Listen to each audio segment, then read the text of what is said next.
Ok, muy bien. Bienvenidos y bienvenidas a todos y a todas a este 10º encuentro en en reimaginar lo humano. Esta serie de charlas en las cuales hemos invitado a varios colegas, amigos y maestros para ayudarnos a repensar, ¿no? En estos tiempos de incertidumbre y de crisis, cómo podemos reimaginar la manera en que nos relacionamos con nosotros mismos, con los demás y con el planeta de maneras más sanas. Y hoy es mi tremendo placer y honor eh, tener la oportunidad de entrevistar a Geshe Thupten Jinpa. Jinpa, thank you for being here. Muchas gracias por estar acá. Y voy a presentar brevemente a Jinpa. Jinpa ha sido bastante conocido a nivel mundial por ser el traductor principal de Su Majestad el Dalai Lama. Eh, eh, Su Santidad, estoy un poquito nervioso, Su Santidad el Dalai Lama por los últimos 35 años, del año 85 más o menos, que traduce. Jinpa fue monje en sus años de juventud, llegó a estudiar grados muy altos, bueno, los grados más altos de enseñanza en el budismo tibetano, el título de Geshe Laram en Ganden University, Ganden Monastery en el sur de India. Él creció en el exilio y luego se formó a través de la educación occidental en Cambridge, donde hizo su BA, su Bachelor Studies y su doctorado en filosofía occidental y en estudios religiosos. Eso respecto a sus estudios y bueno, su carrera ha sido bastante brillante, ha editado y traducido más de 10 libros con el Dalai Lama, además de ser su traductor principal. Él mismo ha escrito un montón de libros súper potentes e interesantes, dirige el Instituto de Clásicos Tibetanos que se dedica a preservar la cultura, la herencia espiritual, filosófica e intelectual de Tíbet, de la cual vamos a hablar hoy un poquito también. También él es el presidente del directorio del Mind and Life Institute y ha estado presente en muchísimas, yo diría que en todas las conferencias Mind and Life desde hace unos 30 años también. Este diálogo entre contemplativos y científicos de Oriente y Occidente. Y también él es el presidente del Compassion Institute, una institución sin fines de lucro que está dedicada a expandir la educación en compasión a nivel mundial. Así que se imaginarán que estoy un poco emocionado y muy contento de entrevistar a alguien que admiro mucho. So, welcome Jinpa, bienvenido. Así que bienvenido, Jinpa. Bueno, vamos a comenzar este espacio como siempre con un par de minutos de práctica. Vamos a asentar un poco nuestra mente en el presente. Cuando hacemos eso sabemos que tenemos mayor disponibilidad de nuestros recursos para aprender lo que vayamos a aprender hasta ahora. Así que os invito a tomar una postura cómoda y estable.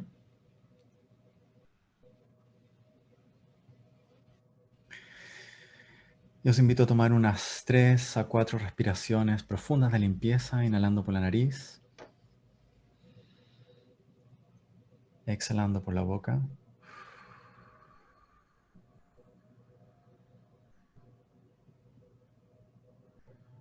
Llenando el torso de aire al inhalar y relajando y soltando al exhalar. Un par de veces más a tu propio ritmo, permitiendo así que la mente se una al cuerpo, que tu conciencia vaya llegando poco a poco al presente.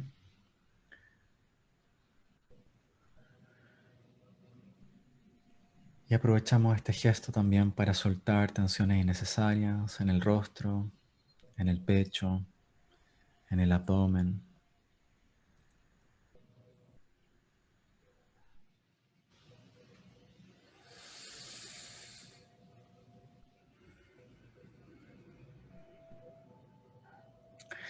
Y desde aquí podemos tomar conciencia de lo que estamos haciendo, conectando con algunos cientos de personas para dirigir nuestra mente individual y colectiva en la dirección del Dharma, de la espiritualidad.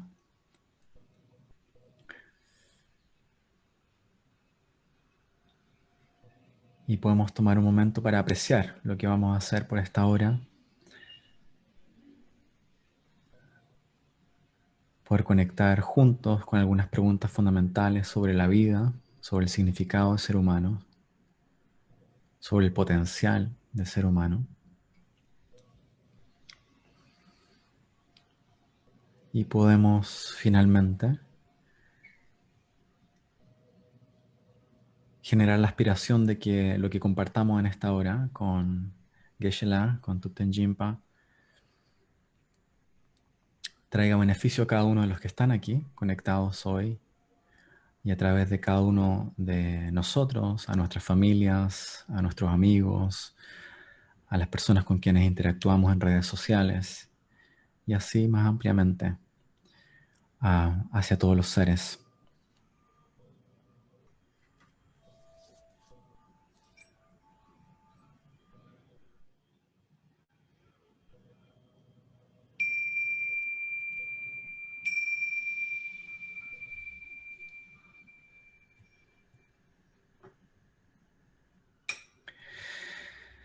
Muy bien. Voy a pasar a hablar en inglés ahora con Jimpa, así que para escuchar la traducción al español y al portugués, vas al botón de interpretación que está abajo y eliges el idioma que necesitas. ¿Ok? Que disfruten mucho. So, Jimpa, thank you for being with us. Jinpa, muchas gracias por estar aquí con nosotros compartiendo esta conversación.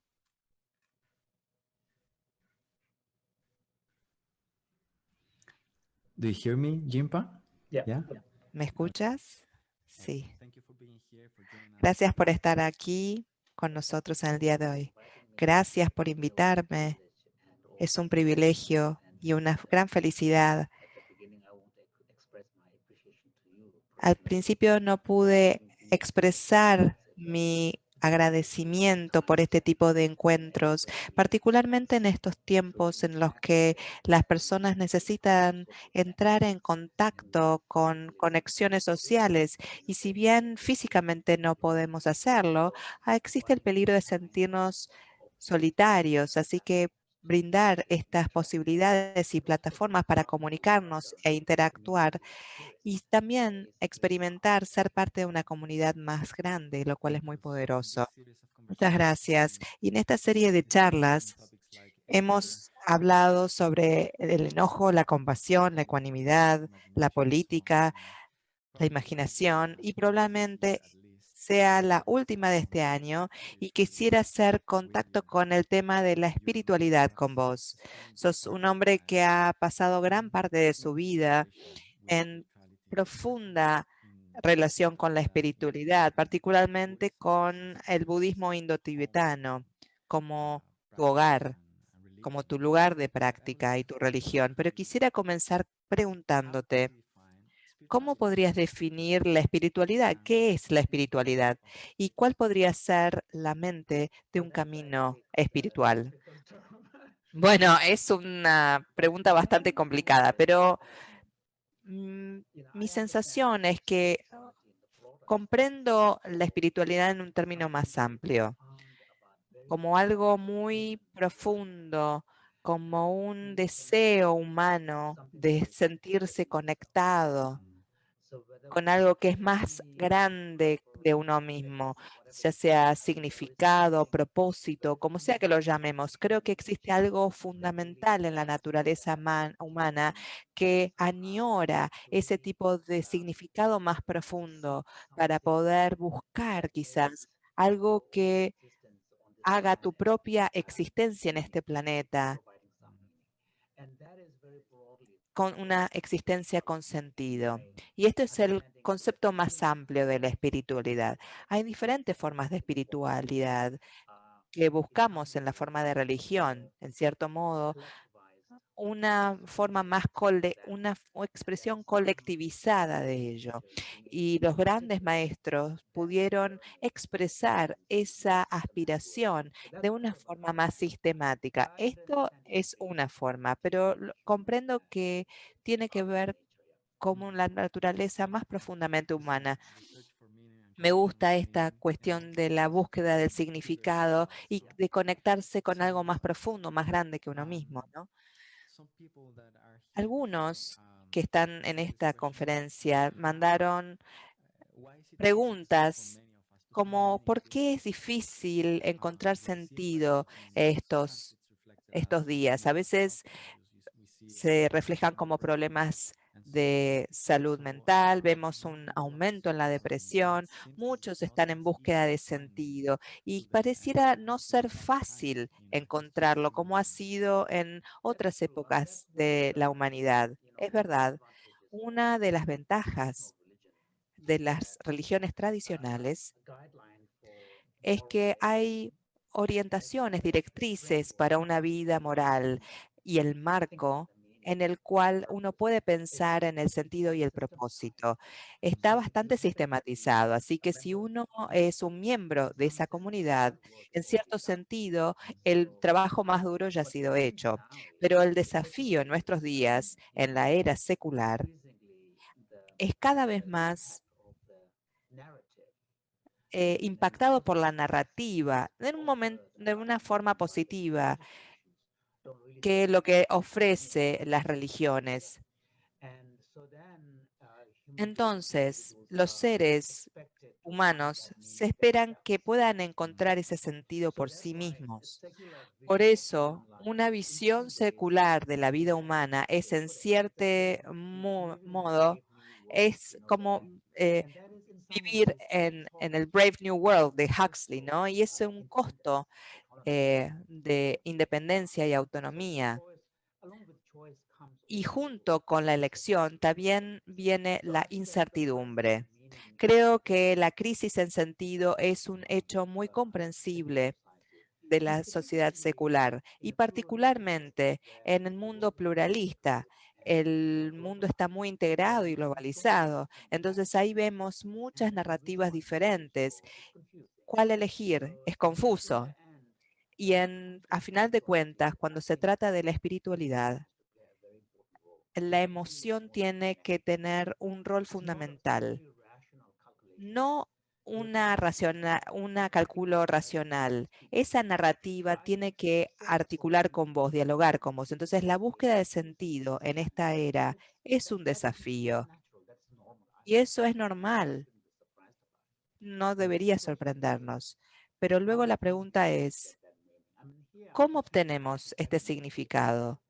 Creo que las enseñanzas de la compasión nos saca de esta eh, encogimiento y la relación se prioriza. Entonces, especialmente la relación se expresa en la base de conectarse con algo que es profundo en la propia naturaleza. Así que cuando uno elige la compasión como un punto de vista primario, es parte de la búsqueda de sentido, va a ser respondido allí. Eso es probablemente el primer paso, ver hacia afuera para ver cuál es la narrativa que dialoga conmigo. Creo que es una estrategia inteligente explorar dentro de uno mismo y conectar con eso de muy naturalmente y luego intentar vivir a partir de ello. Quizás si uno pudiera adoptar una búsqueda de significado, sentido para uno mismo, creo que esa sería la estrategia más inteligente. Gracias.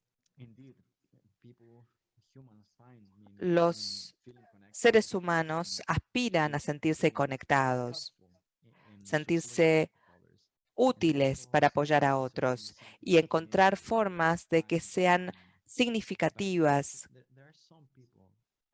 Pero hay algunos, creo que muchos, que buscan algo que sea más allá de la conexión social. Y, y podemos hablar de un deseo profundo de conexión. Y quizás muchos tienen esta sed de conexión, quizás de tu propia experiencia, en tu propio camino o lo que has visto en otros. ¿Qué sugerirías es una buena forma para empezar a buscar un camino de espiritual que tiene ese tipo de sed? Es un desafío. Creo que cualquiera sea ese camino, comenzando desde uno mismo, algún tipo de exploración del mundo interno, tiene que ser parte de ello. Y luego, por supuesto, una vez que uno hace eso, uno comienza a descubrir el mundo complejo de la mente. Y también, en el proceso, uno también llega a reconocer ciertas cosas que son importantes para vos y algunas cosas que son menos. Entonces empezás a ver a priorizar la propia vida, porque por lo general uno no presta demasiada atención y algo como los valores que te importan solo surgen cuando hay un desafío, pero de otra forma no hay atención. Entonces, este preguntarse es el primer paso. Una de las cuestiones hermosas de la sociedad actual es las herramientas contemplativas que existen, mindfulness. Estas herramientas ayudan a encontrar un cierto estado de la mente que nos llevan a estas respuestas, a estas preguntas, en vez de perseguir la respuesta. Esta es una estrategia inteligente. Y cuando uno va a caminos más espirituales, como en el budismo, luego uno tiene un nivel más avanzado al que puede acudir, pero inicialmente, la pregunta inicial debe provenir desde el interior, permitiendo a la mente abrirse. Las preguntas más profundas no pueden darse sin llegar a un estado mental más sutil, porque si no uno es como una pelota o una bola sin manija, ¿no? No se tiene la estabilidad suficiente. Mientras que si uno puede aquietarse y calmarse y aquietarse en la fortaleza, en los valores, lo que te inspira, ahí puede surgir. Gracias. Al conocerte un poco a lo largo de los años y con la visión de su santidad, sé tenés un enfoque integral y respetuoso respecto de otros caminos religiosos, a tal punto que es difícil presionarte cuáles son con respecto a los valores. Y me gustaría que te adentres esto, porque cuanto más conozco la tradición tibetana, tengo una profunda respeto por lo que sucede. Sostener un camino en el centro de la mente, en el corazón de esa cultura. Si pudieras compartir la forma específica en que las tradiciones indo-tibetanas y los tibetanos han dado forma a esta búsqueda espiritual y cuál es el valor de ello para la época moderna. Gracias. Las tradiciones indo-tibetanas claramente es una de las grandes tradiciones de nuestro mundo y una característica particular es que tiene un énfasis muy explícito en la autoinquisición y tiene que ver con el intelecto humano. Muchas veces, en muchos casos en la religión, cuando tiene que ver con las prácticas espirituales, tienden a desalentar el pensamiento crítico, mientras que en la tradición indo-tibetana, esta es una parte integral del proceso de la iluminación espiritual. Así que creo que es una dimensión muy importante. Y la otra dimensión, y parte de ello, es la exploración de la naturaleza de la mente. Esta es una parte muy grande de la tradición indotibetana, no solo desarrollando una comprensión, sino en las prácticas de meditación en sí, observar la mente, adoptando un punto de vista de observador como un teatro de la propia mente y ver lo que surge. Y así comenzar a comprender la dinámica subyacente que son parte de la vida cotidiana. Así que ahí creo que tiene que ver la inquisición de la mente personal es una parte fundamental de la mente. Y lo otro es que las tradiciones indotibetanas han conseguido un equilibrio entre mente y corazón. Muchas veces uno está que uno dice que no es compasivo en la sabiduría, ¿no? Uno dice esta trampa. Y este equilibrio es el corazón del énfasis en la tradición. En cierto sentido, uno tiene dos enfoques. Uno está manejando en dos partes a la vez. La cultivo continuo de la compasión cada vez más profundo y a la vez combinarlo con una inquisición cada vez más profunda de la naturaleza de la realidad. Y a medida que uno profundiza la naturaleza de la realidad, de la impermanencia, por ejemplo, una cosa que uno empieza a ver es la tendencia a soltar ese aferrarse. Una ausencia de apego empieza a observarse, pero eso necesita equilibrarse con un corazón. Si no, uno termina diciendo, bueno, nada importa. Ese equilibrio entre un énfasis fuerte en la compasión para que el respeto del mundo que está allí, independientemente de cuán filosóficamente uno puede explicar la existencia humana, si se te rompe un hueso, te duele. Ese mundo sigue allí. ¿Cómo encontrar entonces el equilibrio? Y probablemente este es uno de los aspectos más importantes de la tradición indotibetana. Y todo el tiempo tenemos el foco en la aplicación práctica de estas enseñanzas, cómo mantener estados más regulados de la mente, cómo transformar todo evento en un camino, en un despertar hacia el despertar espiritual. En Tibet había mucho énfasis en la Kiddup, es aprender y adaptarse. Es una visión más preferida que ser más que nada un erudito o un meditador. La práctica y las experiencias meditativas están enraizadas en las enseñanzas. Estas son las cuestiones que hacen las tradiciones tibetanas muy poderosas, pero también el lado vajrayana nos brinda otra dimensión, que es el uso del cuerpo en el proceso de esa práctica espiritual.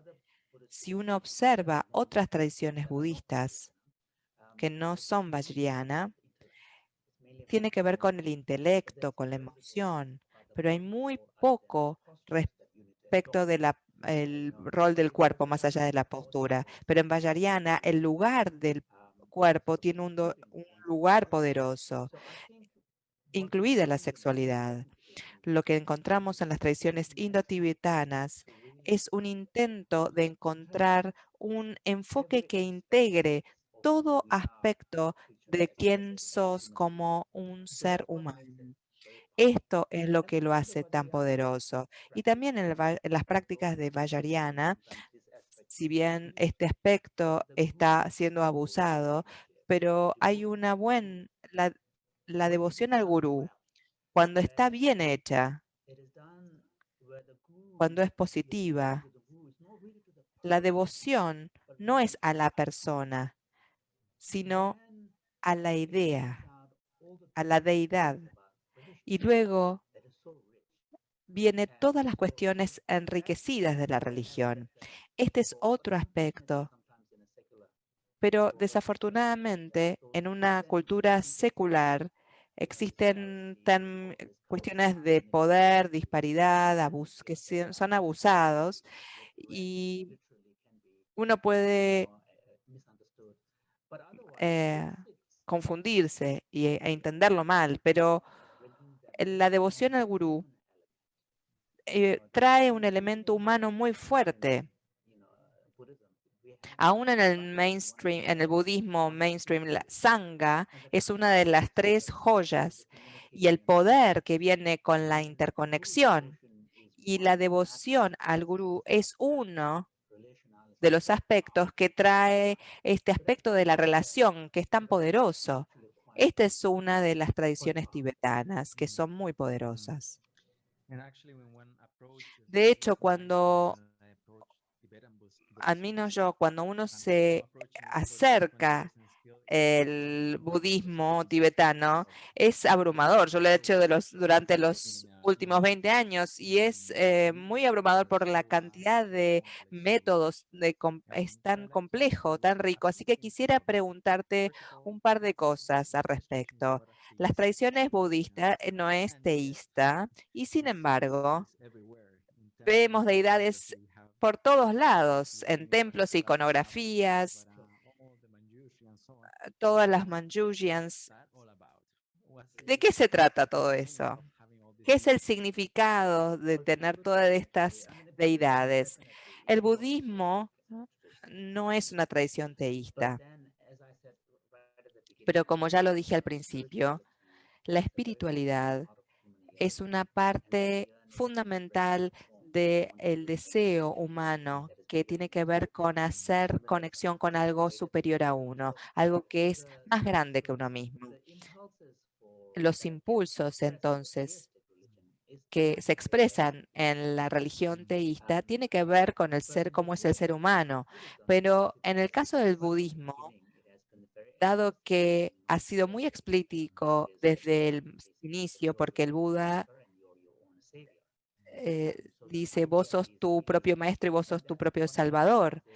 Y esa es una de las razones por las cuales existen tantas explicaciones complejas y tecnologías de la meditación, porque si no hay una fuente de gracia, de divinidad de afuera, entonces el trabajo duro hay que hacerlo uno mismo, ¿no? Por eso el budismo pone la responsabilidad en el individuo.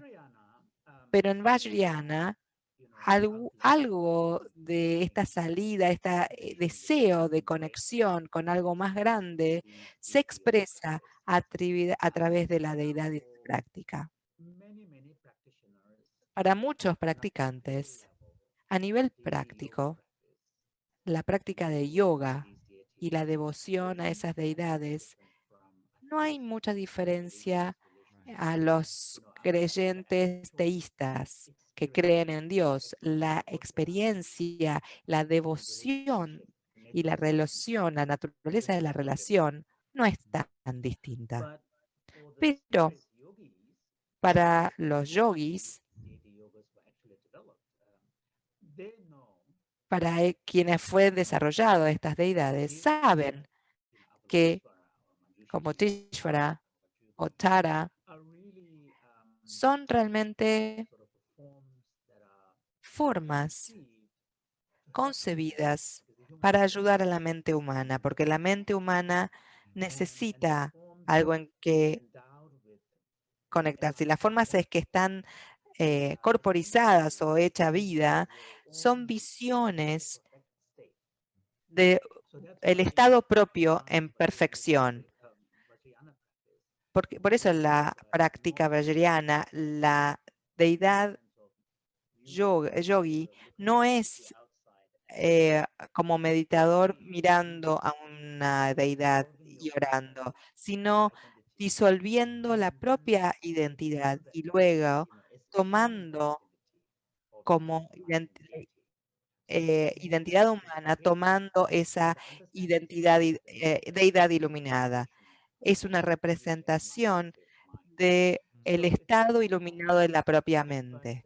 Es más complejo, pero lo bello de esto que nos permite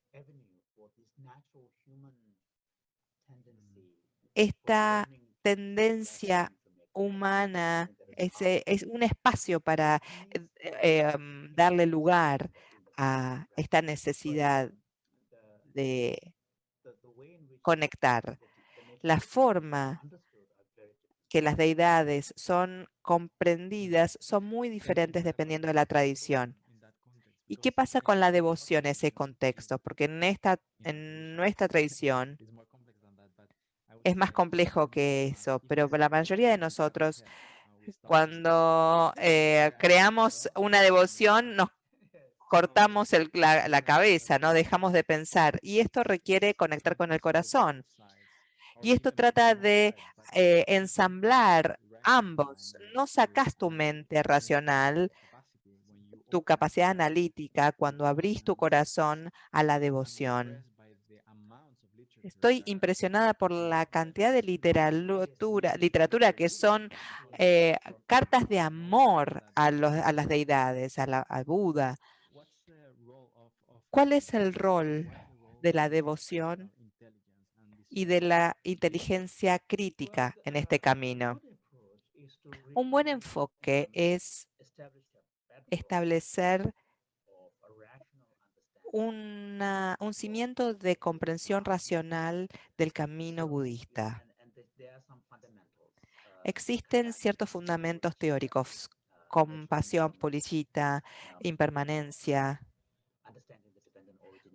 comprender el origen tibetano, vastedad. Todas estas son conceptos básicos y un panorama general del camino. Lo importante es establecer estos cimientos de comprensión, que es tu ancla, ¿sí? Y eso no es una comprensión intelectual, sino una convicción que también involucra lo emocional. Estableciendo estos cimientos es muy importante porque esto va a ser tu ancla. El barco se puede mover, pero si hay un ancla no se aleja, no se pierde. Y el ancla es el fundamento de la comprensión. Por eso en las tradiciones tibetanas hay tanto énfasis en el aprendizaje, en el estudio. Luego, si uno tiene esto, cuando uno abre a la experiencia de la devoción, puede ser muy poderosa, porque hay ciertas experiencias que provienen del enfoque de la devoción que es muy difícil acceder desde la mente racional. Cuando uno, por ejemplo, sabemos que cuando estamos muy enamorados de alguien,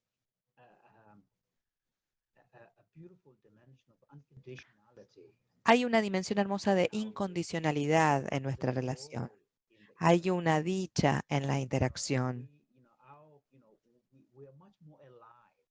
Estamos mucho más vivos y más receptivos. Así que hay una especie de apertura que sucede cuando uno se enamora. La devoción afecta la mente de una manera similar.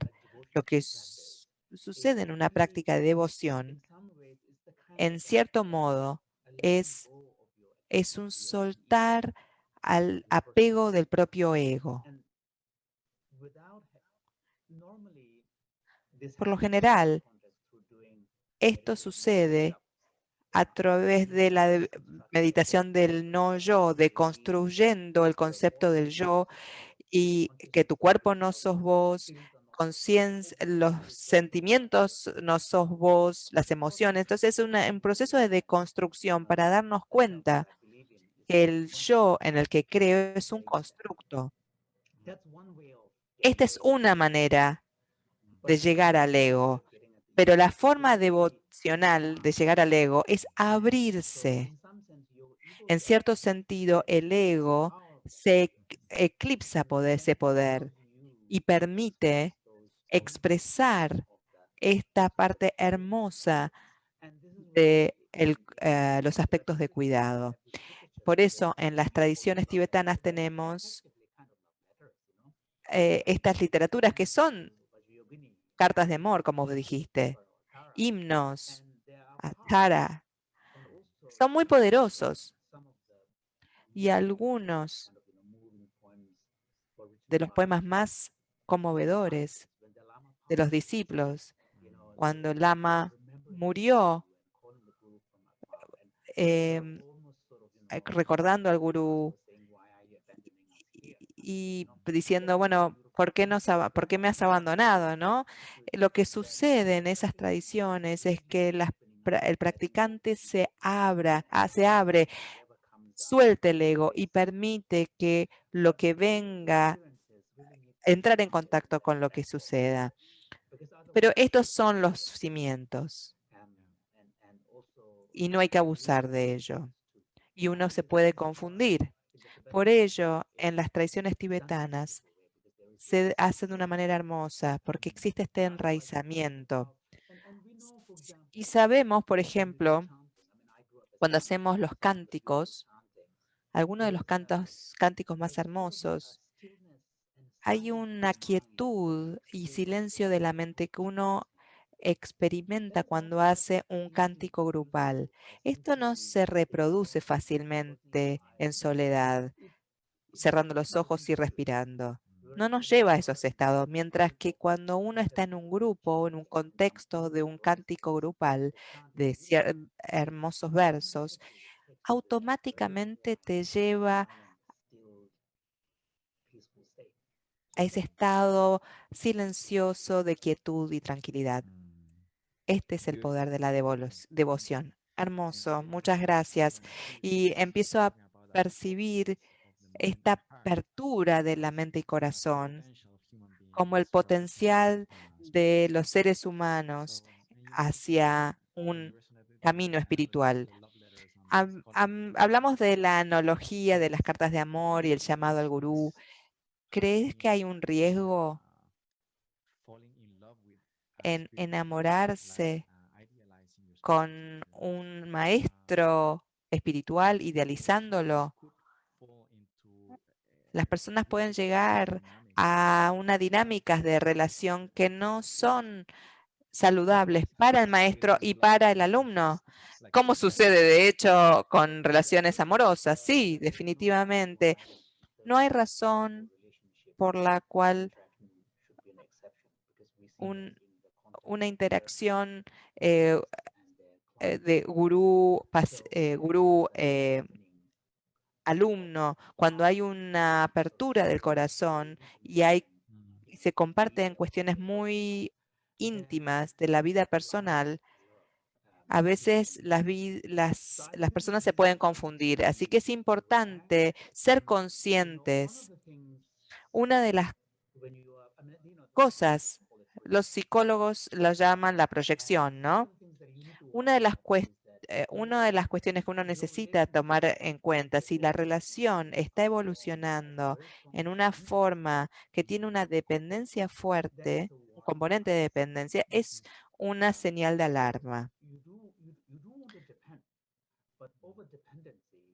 Depender está bien, pero depender sobre depender, en cuanto le preguntas todo sobre tu vida al gurú, ahí se vuelve problemático. Sí, hay que estar vigilante, hay que estar atento. Y esta es la razón por la cual el fundamento de la comprensión del budismo es la inquisición en la propia mente. Por eso es esto crucial. De vez en cuando, especialmente si tu relación con el gurú, si entra el celo, si entras a sentir celos, entonces ahí hay algo que no está funcionando bien. Estos son señales de alarma temprana que hay que prestar atención. Y es también la dependencia, los celos. Estos son elementos importantes. Y también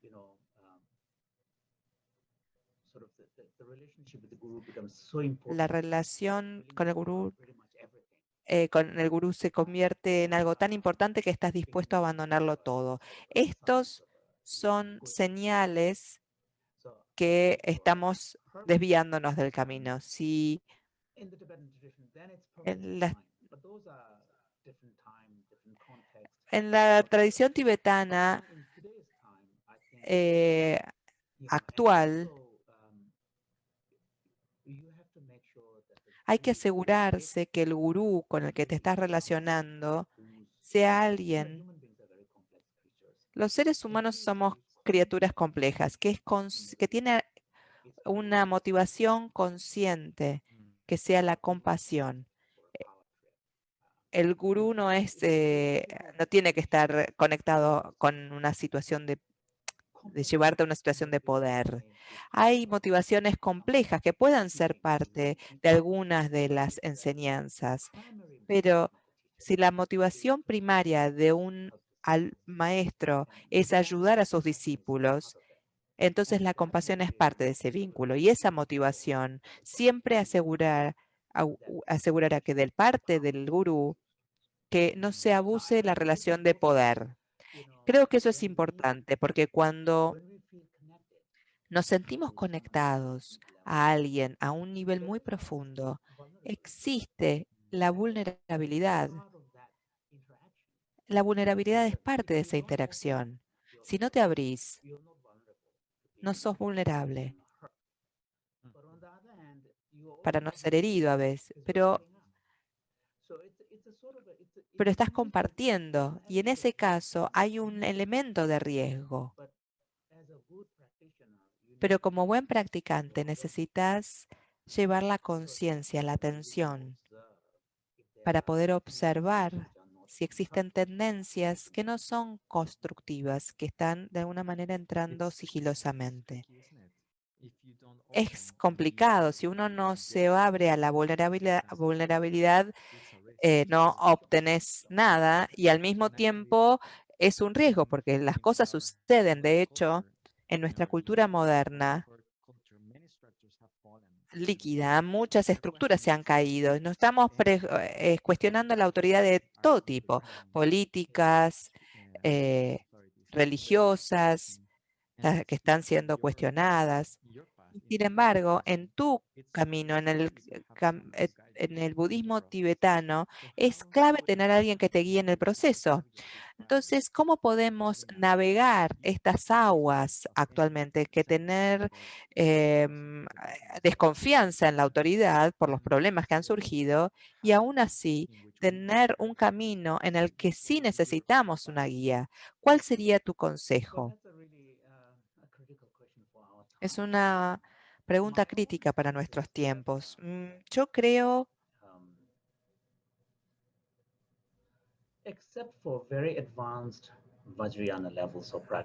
a excepción de algunas prácticas vajrayānas superiores, creo que hasta ese punto es saludable relacionarse con el gurú como un colega senior de mayor antigüedad, que sabe más del tema, que tiene más experiencia de enseñanza, que puede guiarte cuando es necesario, pero que la mayor parte del camino tenés que hacer la voz, lo más pesado.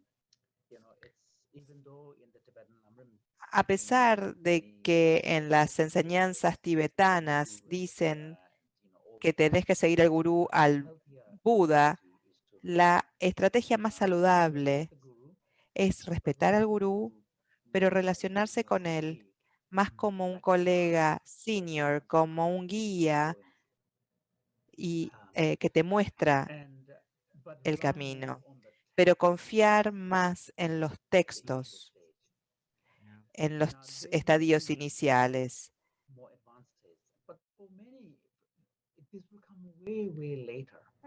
Hay textos avanzados, pero Esto va a venir mucho más adelante, como meditación de repetición, meditación avanzada, pero hay elementos específicos donde se necesitan tener un nivel de relación diferente del gurú que encarna las cualidades de sus enseñanzas, pero son poco frecuentes. Es difícil llegar a ese estadio, pero hasta ese punto, creo que la estrategia más saludable es esa. Creo que hay una declaración de uno de los maestros. Primero lo tomas a la persona como gurú, como tu guía, y luego, a medida que evolucionas, haces que la tarea sea ser tu propio gurú y luego hacer que tu propia mente sea tu gurú. Luego, a medida que uno pasa a los estadios más superiores, de ser eh, como lo inseparable, esencialmente lo que estás aprendiendo es que estás aprendiendo de la naturaleza de tu propia mente. Cuando uno se revincula con el gurú humano, relacionarse más como un colega con más experiencia que te guía y cada vez más pasar más al, a la propia realización, conectarse más con uno. Gracias. Quizás tomar un texto como guía es nuevo para muchos, no solo para los que están practicando Zen o Vipassana.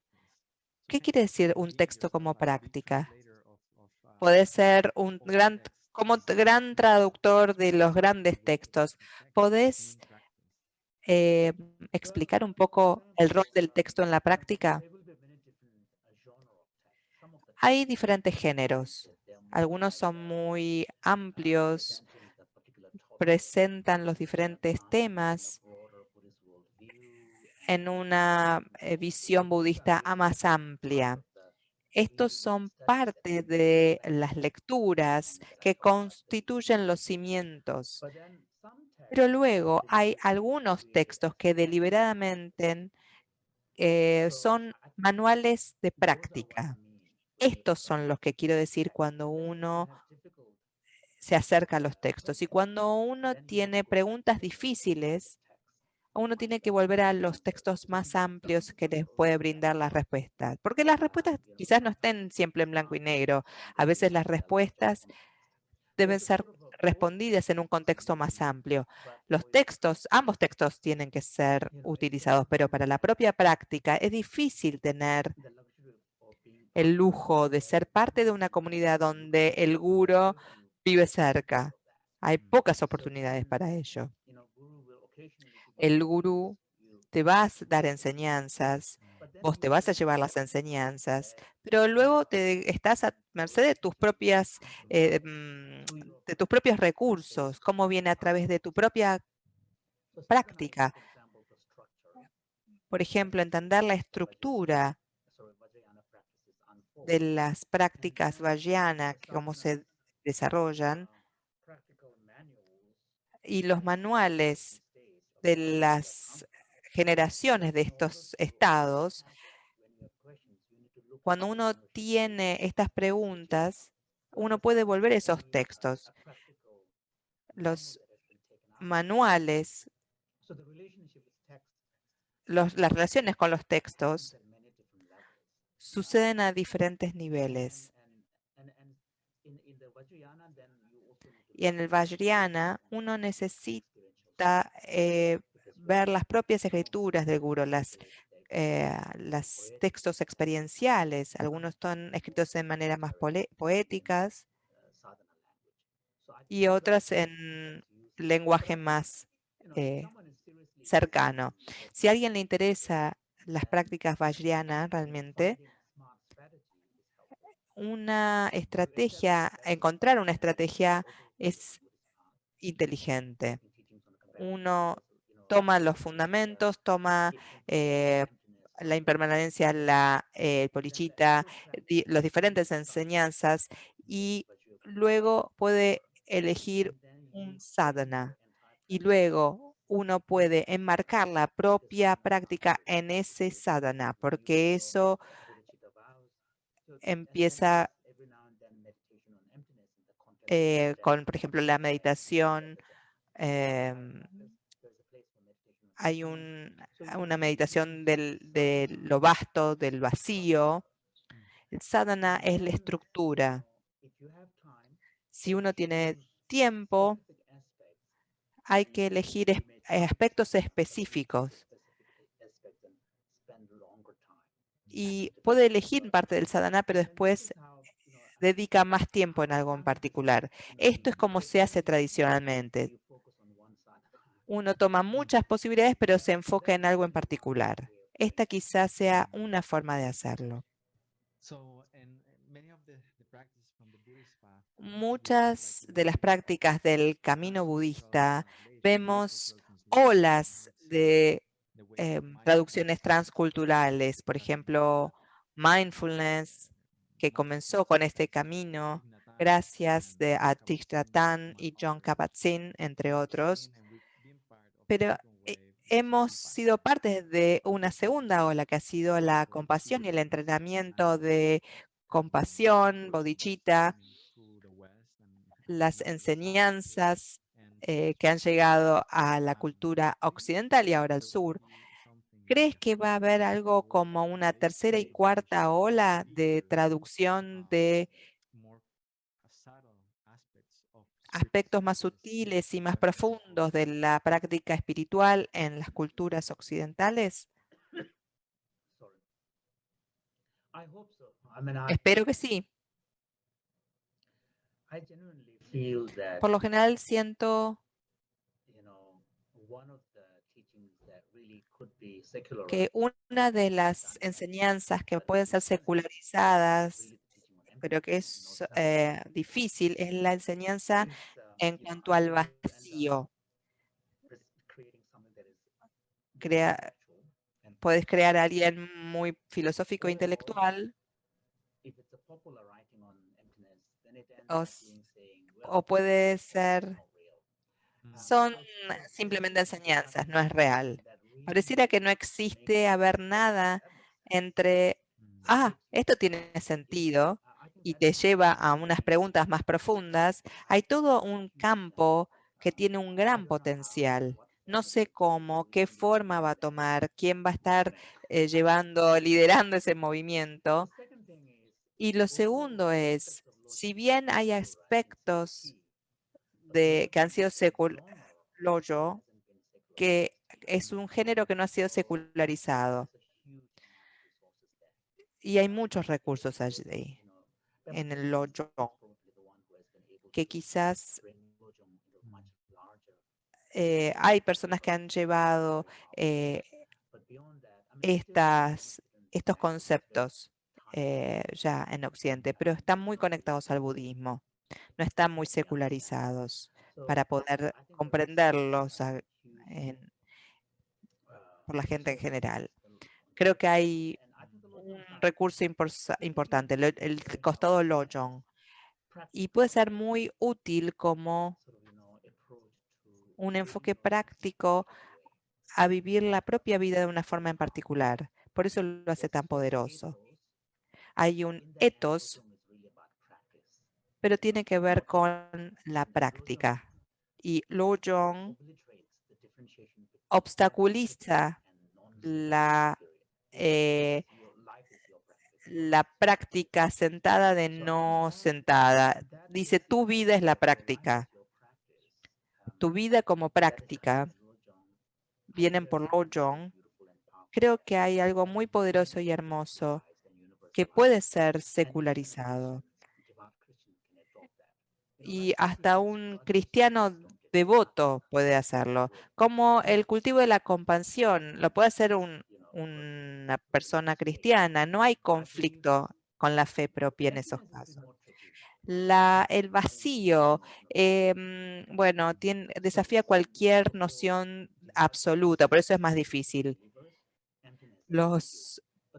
Aún para los creyentes es bastante difícil. Para los seculares también no hay una contradicción ahí. Pero la adaptación de Lloyd Jones, no hay nada ahí que pueda entrar en conflicto cuando esté universalizado con personas de otras fes y tradiciones. Esta es un área en la cual se puede extraer mucho. Y luego de Vajrayana es más complicado. Creo que las técnicas de pranayama, las prácticas de energía que viene de Vajrayana,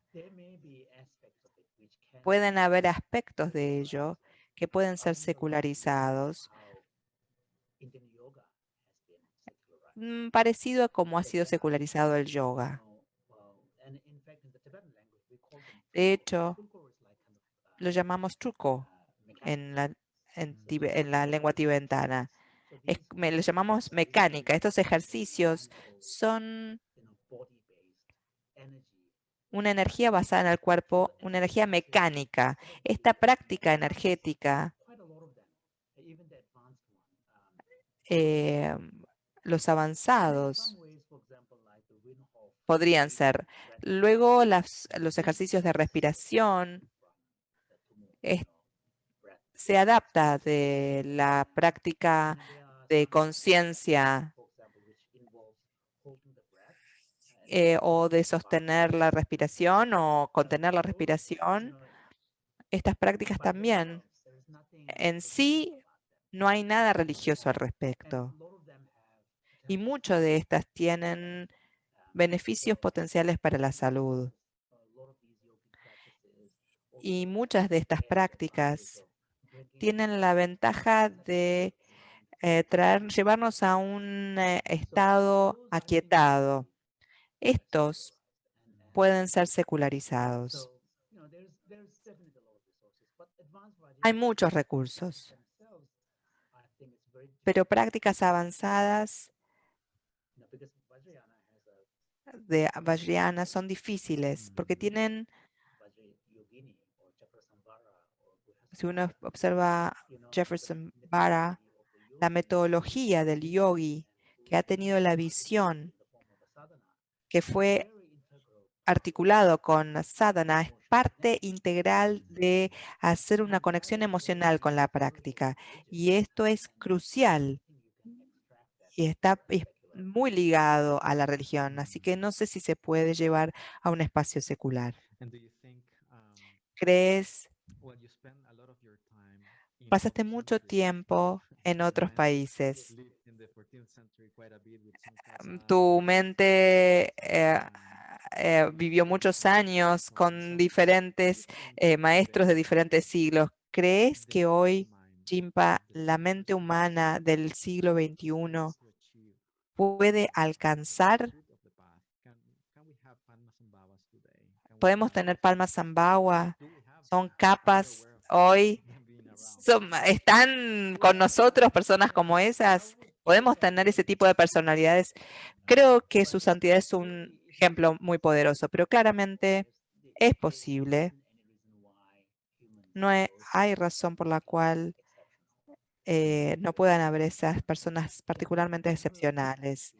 Hay una tendencia en todas las tendencias religiosas, espirituales, ver a las diferentes personas que van evolucionando. Esta es una narrativa humana en la tradición hindú, hindi, cristiana. Es un tema humano en todas partes, ¿no? Hubo una edad de oro y ahora nos fuimos degradando. No creo que sea así. Lo que sí es distinto es la habilidad de mantener la propia atención. En la antigüedad había pocas distracciones. Hoy, viviendo en el siglo XXI, tenemos tremendas cantidades de distracciones. La disciplina que se nos requiere para utilizar los recursos de atención conscientemente. Es muy difícil. Si uno mira a alguien como Tsongkhapa, bueno, es difícil ver a alguien como él. Pero lo que me sorprende es qué tan desproporcionadamente gran parte,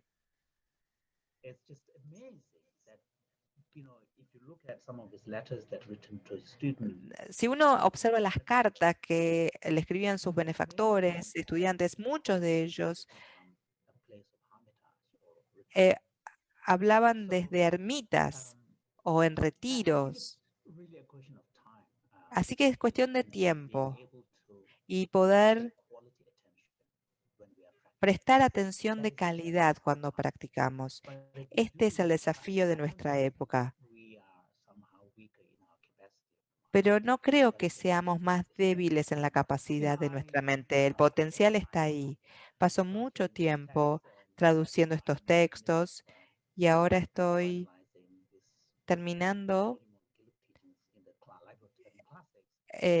uno de las enseñanzas de los clásicos.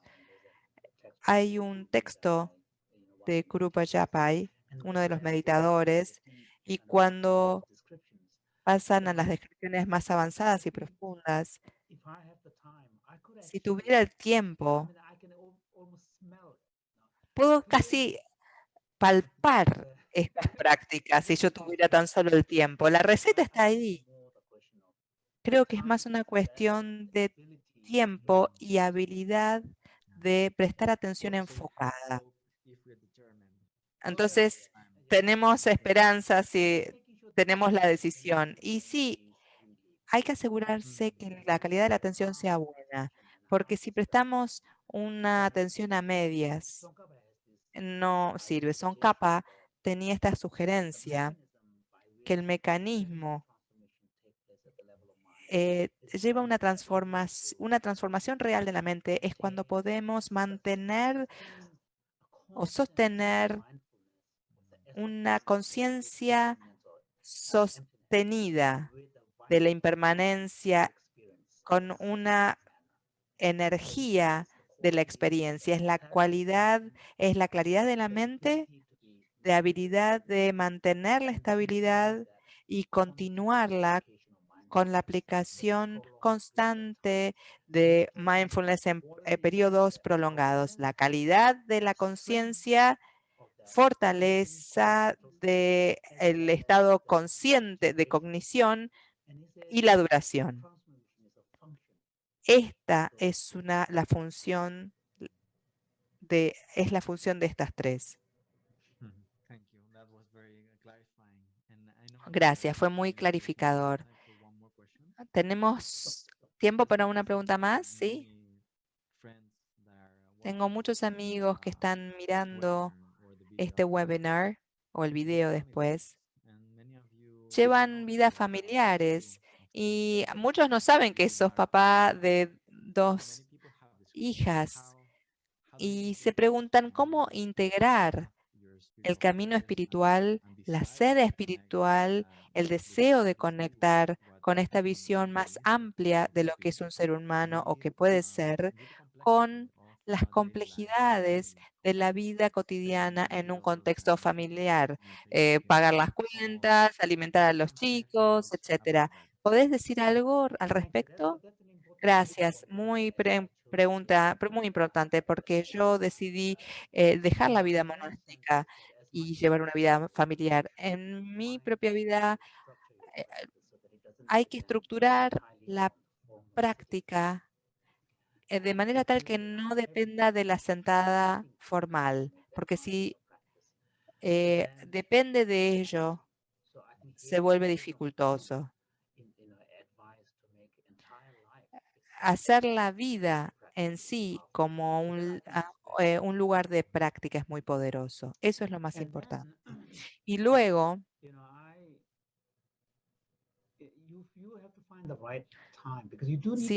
tenés que encontrar el tiempo adecuado, porque necesitas el tiempo. Mi mi práctica formal es de solo media hora. de meditación silenciosa, pero paso por lo menos 1 hora cada mañana antes de que se levanten todos, leyendo en profundidad textos importantes. Creo que hacer el lugar, hacer el espacio,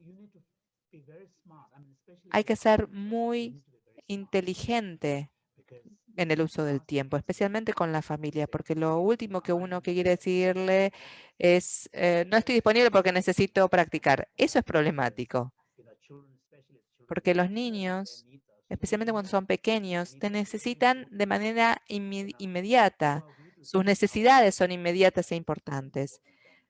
¿Cómo podríamos decir que nuestra práctica es más importante que la necesidad del niño? Así que tener la actitud correcta y también tener menos apego a la propia práctica formal es muy importante y muy crucial para una persona que está en una familia, porque lo que importa es el progreso que uno hace respecto de la propia transformación personal. Y esa transformación quizás no provenga solamente de una práctica sentada. De hecho, si uno puede utilizar la propia práctica en la vida cotidiana, las chances de una transformación profunda es aún mayor, porque cuando uno se enfrenta a los desafíos y si uno no lleva la práctica y la conciencia, puede al menos reconocerlo y la próxima vez uno va a estar más preparado. De esa manera uno cambia.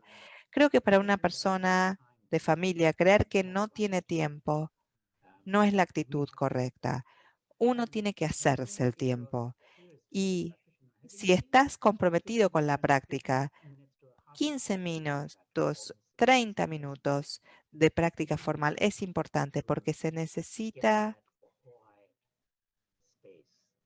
ese espacio tranquilo, silencioso, al menos una vez al día, creando la estructura de una meditación tranquila diaria. Porque los seres humanos somos personas de rituales, por eso los rituales son tan importantes y poderosos en las religiones. Así que debemos elegir un espacio en particular para nuestra práctica formal, el ambiente, lo que nos ayuda para llegar a ese espacio del momento que llegamos. Bueno, ahí empezamos la práctica. La práctica principal es cuando uno puede llevarla a la vida cotidiana. Tenemos que recordarnos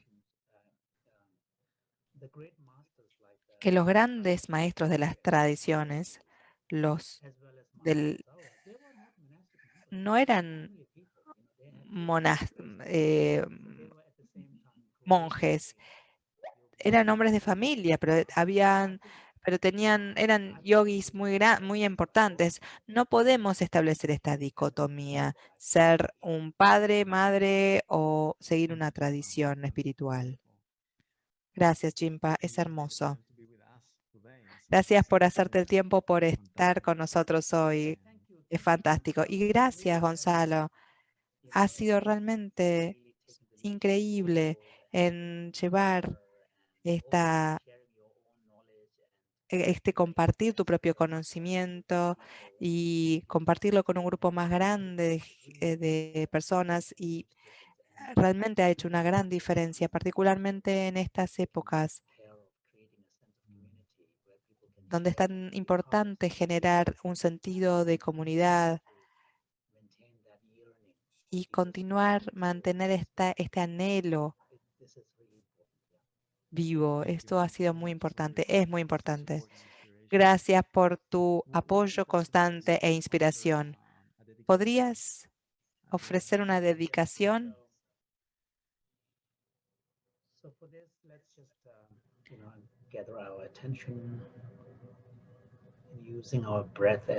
Vamos a utilizar nuestra respiración como un ancla de nuestra atención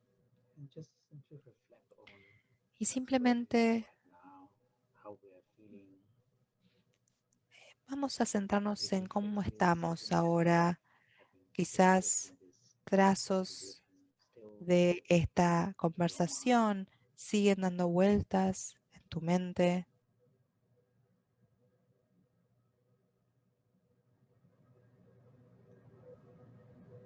And let us cherish that we have Y chosen to be part of this conversation. demos la bienvenida al hecho de que hayamos decidido ser Chosen partes particular community de esta conversación. Hemos elegido esta comunidad en particular para expresar ese anhelo.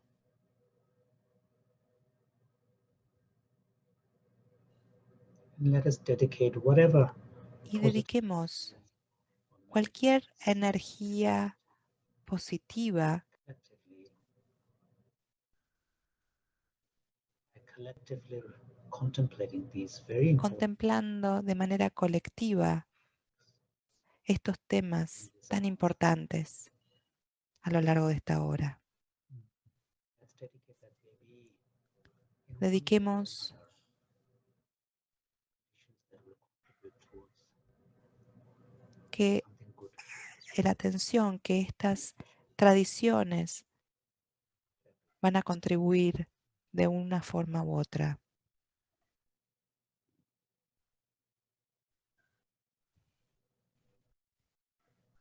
Thank you. Muchas gracias. Very good to have you Gracias, here. Jimpa. For your energy. Fue hermoso tenerte Thank you. aquí, tener tu energía. Thank you. And thank you everyone. Y gracias a todos. Who joined for Gracias a todos que se han unido para esta charla, para estas charlas de reimaginar See you next time. ser humano. Bye bye. Nos vemos la próxima. Cuídense. Chao.